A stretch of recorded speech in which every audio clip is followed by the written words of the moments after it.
Hi friends, Bharat और चीन के बीच डिसएंगेजमेंट का समझौता हुआ है। इसका अर्थ है सीमा से सैनिकों की वापसी।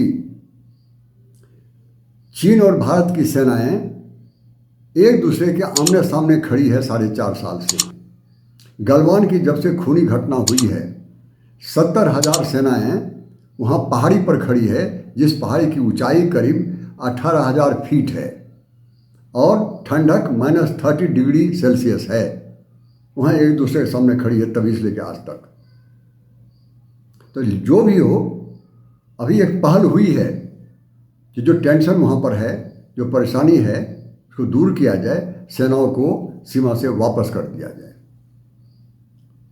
भले ये छोटी सी पहल हो और समस्या बड़ी हो, ये सच है कि समस्या के अनुपात में ये पहल बहुत छोटी है। समस्या कितनी बड़ी है अंदाज कीजिए कि पाकिस्तान, चाइना और भारत की सीमाएं करीब करीब 7,000 किलोमीटर लंबी है और तीनों देश दुश्मन हैं एक दूसरे के। तीनों के पास न्यूक्लियर हथियार है और इनकी दुश्मनी तभी से है जब से भारत और पाकिस्तान आज़ाद हुआ है 1947 में, और चाइना में कम्युनिस्ट पार्टी की सरकार आई है 1949 में। पिछले करीब 76 ईयर से लगातार तनाव है, एक दिन भी शांति नहीं हुई है। तो समस्या इतनी बड़ी है, इसको सुलझाने के लिए जो कोशिश हुई है बहुत छोटी सी है। छोटी मैं इसलिए कह रहा हूँ, सिर्फ 2 पॉइंट हैं सीमा पर जहाँ पर कि शांति बहाल होने की बात है, पेट्रोलिंग शुरू होने की बात है। क्योंकि सच्चाई ये है 25 ऐसे सेंसिटिव जगह हैं वहाँ, उसमें से 13 जगह तो ऐसे हैं जहाँ बार बार चाइना इनकर्शन करता है, भारत की सेनाओं को वहाँ जाना पड़ता है। तो समस्या इतनी बड़ी, पहल इतनी छोटी। लेकिन जो भी हो, सिचुएशन को अगर देखेंगे हम, कितना अधिक गंभीर तनाव है चाइना के साथ लगातार इतने वर्षों से, उसको देखते हुए छोटी पहल भी एक बड़ी उपलब्धि सी लगती है, बड़ा अचीवमेंट जैसा लगता है। तो सपने बड़े हैं, भले इसकी पहल छोटी हो, छोटी पहल है, लेकिन उससे उम्मीद बहुत बड़ी बनी हुई है। ये सच्चाई है। अगर कहीं ये सफल हो गया तो ये बहुत बड़ी बात होगी, बहुत बड़ी उपलब्धि होगी। वो इसलिए कि 70-75 साल से जो तनाव है उसमें मुक्ति मिलेगी, राष्ट्रीय सुरक्षा सुदृढ़ होगी, ब्रिक्स में यूनिटी आएगी। ये चाइना और भारत लड़ते रहते हैं आपस में, उसमें यूनिटी आएगी ब्रिक्स में और एससीओ में। ट्रेड डेफिसिट जो है भारत के खिलाफ, China is the largest trading partner of India. $125 billion का हर साल व्यापार होता है, उसमें से $100 बिलियन का चीन का सामान भारत आ रहा है, सिर्फ $25 बिलियन का भारत का सामान चीन जा रहा है। तो भारत के लिए ये इंपोर्ट बहुत ज़्यादा है, एक्सपोर्ट बहुत कम है। इसको कहते हैं डेफिसिट ट्रेड, घाटे का व्यापार। अगर कहीं ये शांति की पहल सफल हो जाए तो ये जो घाटे का है, ये डेफिसिट ट्रेड है, ये बैलेंस हो सकता है। बहुत बड़ी बात होगी अगर ऐसा हुआ तो। दूसरी बात, अमेरिका बार बार दबाव देता रहता है, कभी चाइना पर कभी भारत पर। तो कहीं ये समझौता हो गया और दोनों में दोस्ती हो गई, ये काउंटर प्रोडक्टिव होगा,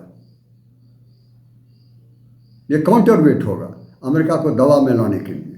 अमेरिका का फिर नहीं चलेगा कुछ ये। और दूसरी बात क्या है, ये पहले से ही एक निक्सस बना हुआ है, चाइना का, रसिया का और भारत का। ये निक्सस मजबूत होगी, तीनों में दोस्ती, गाढ़ी दोस्ती होगी, गहराई में दोस्ती जाएगी, तो अमेरिका सब फिर परेशान करना छोड़ देंगे, ऐसी उम्मीद है। ये जो रिश्ते में जो बर्फ जमा हुआ है ये पिघलेगा, ऐसी उम्मीद है। This would be breaking diplomatic ties that has frozen ties for decades. बहुत बड़ी बात होगी। ये तो हुआ, क्या बेनिफिट हुआ। अब एनालिसिस की बात मैं करूँगा। एनालिसिस में मैं ये कहना चाहता हूँ कि सपने देखना बड़ा आसान है कि शांति हो जाएगी, बहुत बड़ी बड़ी बात हो जाएगी, लेकिन ज़मीन पर जब पैर रखते हैं तो ग्रास रूट सच्चाई कुछ और होती है। ये देखिए, पहली बात कि चाहे चीन हो या भारत हो, इसके सपने बहुत बड़े हैं। इनको विश्व गुरु बनना है, इनको ग्लोबल पावर बनना है। तो ग्लोबल पावर जब दोनों को बनना है तो कंपटीशन तो होगा, राइवलरी तो होगी। तो क्या पूरे समय तक हाथ मिला के ही चलेंगे? हो सकता है कि एक दूसरे के खिलाफ हाथ उठाना भी पड़े, हाथ चलाना भी पड़े, ये संभव है। दूसरी बात, ये जो डिस्प्यूट है, सीमा विवाद है, बड़ा ही कॉम्प्लेक्स है, कॉम्प्लिकेटेड है। वो इसलिए 1962 से लेके आज तक भारत की 43,000 स्क्वायर किलोमीटर की ज़मीन चाइना लेके बैठा हुआ है। भारत इसे छोड़ेगा नहीं और चाइना के लिए बड़ा ही महत्वपूर्ण है, चाइना इससे भारत को लौटाएगा नहीं। तनाव तो बनना है, ये सिचुएशन है। और भारत जो क्वाड में है, अमेरिका के साथ, जापान के साथ या ऑस्ट्रेलिया के साथ, ये चाइना के लिए गले की हड्डी है। सीमा पर, ज़मीन की सीमा पर अगर समझौता हो भी जाए तो पानी की जो सीमा है वहाँ इंडिया पैसिफिक जोन में, वहाँ क्या होगा? साउथ चाइना में जो क्वाड है, भारत चाइना के खिलाफ खड़ा रहेगा, भारत वापस आएगा नहीं। तो तनाव तो फिर आगे बढ़ना है, शांति कैसे हो सकती है? सिचुएशन ऐसा है। दूसरी बात है, एक और देखिए कि सेनाओं की वापसी, 70,000 सेनाओं की वापसी, इतने सारे इक्विपमेंट और आर्म्स लेके गए हैं, आसान नहीं होता है। किसने देखा है? कल जाके फिर से तनाव हो जाए तो बार बार ये मोबिलाइज होती रहेगी। बहुत खर्चीला है मोबिलाइज करना सेनाओं को, इतनी सेनाओं को पूरे सामान के साथ पहुंचाना उतनी ऊंचाई पर आसान काम नहीं होता है। भारत का देखिए, अंदाज कीजिए कि भारत की 70,000 सेनाएं तो हैं ही, 90 टैंक्स है, 330 कॉम्बैटिव व्हीकल्स है, रडार है, इन्फेंट्री गन्स है। कितनी मुश्किल से वहाँ पहुँचाया है भारत ने। जब तक कि पूरी तरह से दोनों देशों के बीच में ट्रस्ट नहीं होता है, विश्वास नहीं होता है, शांति की पूरी तरह से गारंटी नहीं होती है, तब तक सेनाएं वापस आने वाली नहीं है। हो सकता है कि थोड़ी देर के लिए सेना पीछे हट जाए, लेकिन वहीं 2 किलोमीटर के आसपास बैठी रहेगी जब तक कि पूरी तरह से आश्वस्त न हो जाए कि हाँ शांति होने वाली है। ये सच्चाई है। दूसरी बात है, तनाव सीमा पर 25 जगह है चाइना और भारत के बीच में, और सिर्फ पहल हुई है शांति की 2 ही जगह पर हुई है, देवसांग में, डेपचौक में। तो यहाँ जो पहल हुई है, इसका क्या महत्व है? इसका महत्व बहुत अधिक है। ये जो दोनों जगह हैं, जैसा मैंने कहा आपको, ये देवसांग और डेमचौक, एक तरफ सियाचिन है और दूसरी तरफ अक्साई चीन है, दोनों को जोड़ता है। ये सिंजियांग और तिब्बत को जोड़ता है। और थोड़ा आगे बढ़िए वहाँ से तो चाइना के बड़े बड़े प्रोजेक्ट हैं वहाँ पर। जैसा मैंने कहा कि ये चाइना और पाकिस्तान का न्यूक्लियर इकोनॉमिक कॉरिडोर वहीं पर है, काराकोरम हाईवे वहीं पर है, belt and road international project है वो भी वहीं पर है। वहीं पर तीनों देशों का मिलिट्री बेस है। वहीं भारत का मिलिट्री बेस है। थोड़ा दूर आगे जाइए तो पाकिस्तान का मिलिट्री बेस है पीओके में, और अलग हट जाइए थोड़ा तो अक्साई चीन में चाइना का मिलिट्री बेस है। इतना सेंसिटिव जगह है, इसीलिए वहाँ ये समझौता होना संभव हुआ है। तो इसका बहुत अधिक महत्व है, इसलिए दोनों जगहों का चुनाव हुआ है। लेकिन जो भी हो, ये शांति सिर्फ 2 ही जगह पर संभव है, लेकिन ये 25 जगह पर होनी चाहिए। ये हो सकेगा कि नहीं, ये भी एक बड़ा कारण है वहाँ पर अशांति रहने की। यही स्थिति है वहाँ पर। और सबसे बड़ी समस्या वहाँ पर अभी भी जो संदेह है वो ये बफर जोन, ये पोंगोंग झील, ये गलवान वैली और गोगड़ा हॉट स्प्रिंग, ये तीनों जगह पर जो बफर जोन है वो भारत के खिलाफ है, चाइना के पक्ष में है। तो भारत को चाहिए कि फिर से इस पर समझौता करे। चाइना मानेगा नहीं तो फिर कभी यहाँ पेट्रोलिंग संभव ही नहीं है, शांति भी संभव नहीं है। तो ये बहुत बड़ा सवाल है, ग्रास रूट पर जाइए, बहुत बड़ी समस्या है। छोटी सी पहल भले हो, उम्मीद तो है, आशा तो है, लेकिन सफल नहीं भी हो तो बड़ा आश्चर्य की बात नहीं होगी। इसके बाद मैं इसे कंक्लूड करूँगा। कंक्लूजन में पहली बात ये कहूँगा कि ये डिसएंगेजमेंट का जो समझौता हुआ है, इसमें उम्मीद तो जगी है, लेकिन ट्रांसपेरेंसी नहीं है।